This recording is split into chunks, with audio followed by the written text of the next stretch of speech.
Welcome to the step-by-step guide on how to fill in a continuous report in the eSINIS system. In this video, you will learn how to access your project, add additional users, and fill in a continuous report.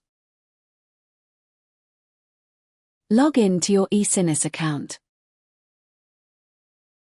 Once logged in, select the Projects tab from the menu bar.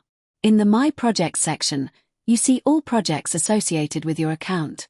Select the relevant project and click the preview icon on the right-hand side. After clicking Preview, a project information window opens. At the top of this window, a horizontal menu with several tabs. Project, Amendments, Reports, Communication, and Users appear.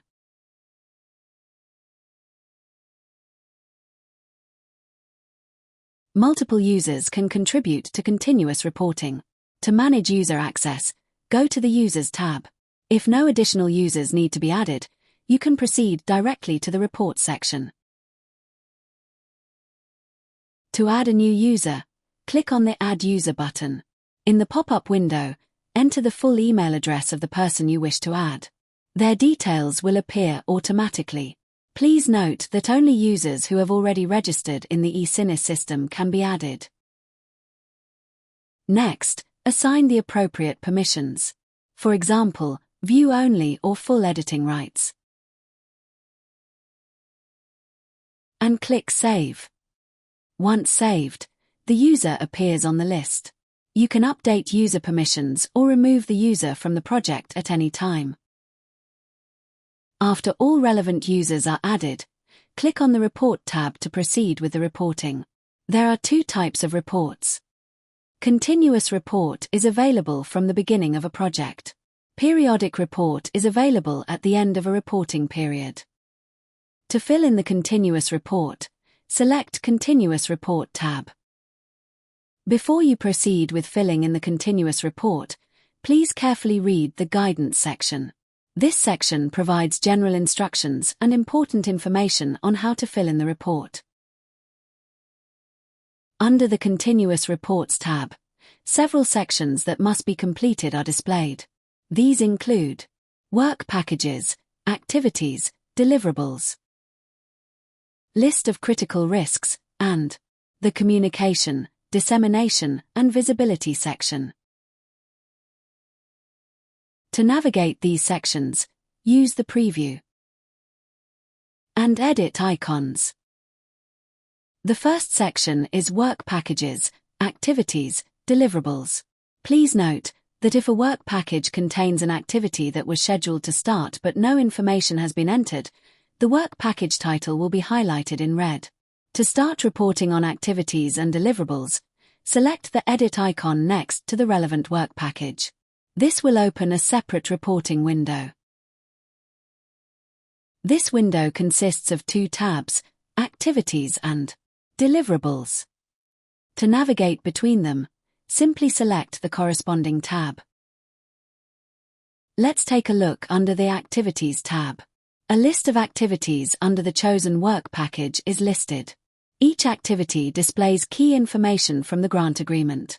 In addition, you can see which fields require completion, completion status, and justification.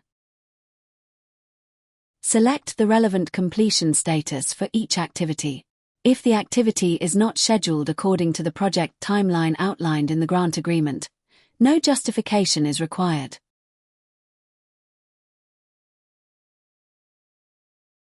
If an activity has been scheduled but is still marked as not selected, the system automatically displays a delayed message to indicate that the implementation is behind the schedule. An explanation of why the activity is delayed is required. In the Justification field, provide reasons for the deviation from the project schedule and the new proposed timeline for completion. Partially completed is for an activity that has started but not yet finished. In the Justification field, provide a summary of the work completed so far and what remains to be done. Completed is for an activity that has been fully implemented. In the Justification field, describe what was done and by whom, referencing the key tasks and results as outlined in the grant agreement. Make sure you include both quantitative and qualitative indicators. Use the Other Issues field to describe any unexpected events and adjustments that had to be made.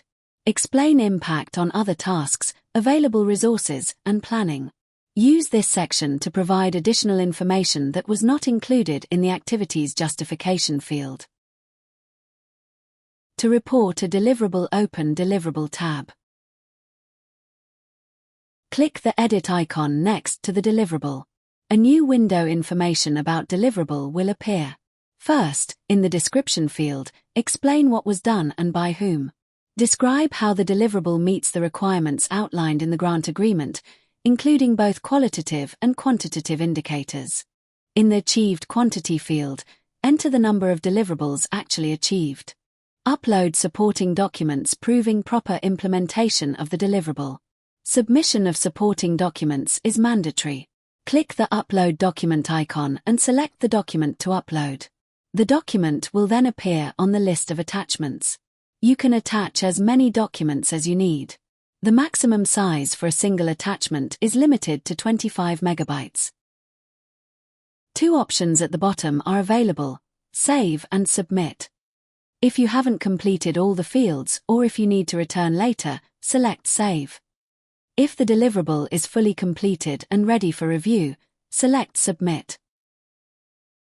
After clicking Submit, notification regarding the deliverable submission appears.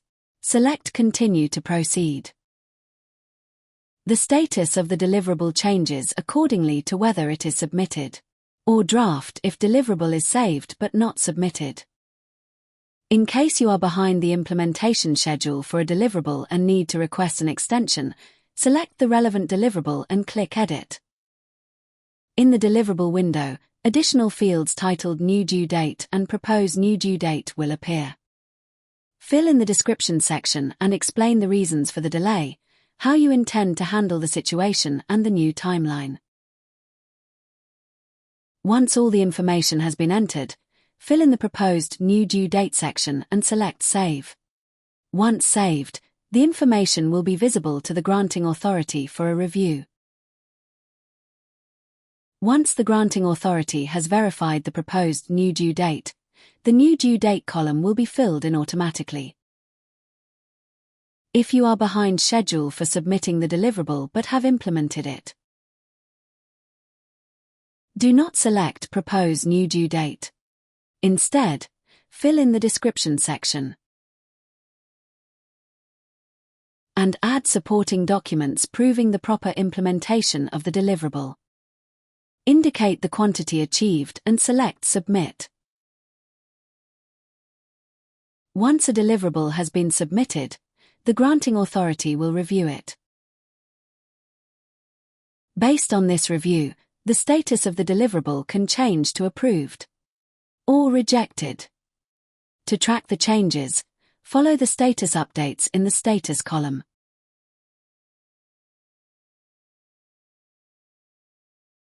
To continue reporting on activities and deliverables from other work packages, click the Back button to return to the main Continuous Reports window. Then select the relevant work package. The second section, List of Critical Risks, focuses on identifying and updating the key risks that could affect project implementation. The table will display the risks initially listed in Annex 1 to the grant agreement, including their descriptions, the work packages they relate to, their probability of risk occurrence, and the proposed mitigation measures. You can update the probability of risk occurrence and mitigation measures fields if needed.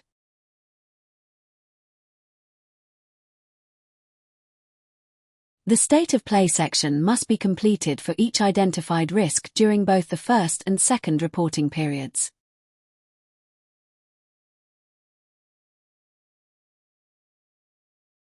The risk number and the corresponding reporting period are indicated for each risk. For each risk in the relevant reporting period, indicate whether it materialized and whether risk mitigation measures were applied. Then provide an explanation in the comments field.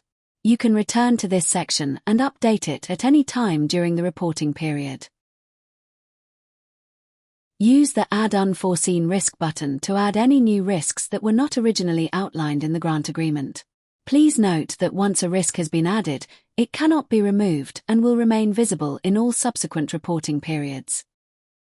Enter a clear risk description. Then select the relevant work package number from the drop-down list. Describe the proposed mitigation measures you intend to take. And assess the probability of risk occurrence by selecting from the predefined options. Below, indicate for each reporting period whether the risk materialized and whether mitigation measures were applied. Also, add any relevant comments. Once all fields have been completed, click Save to add the new risk.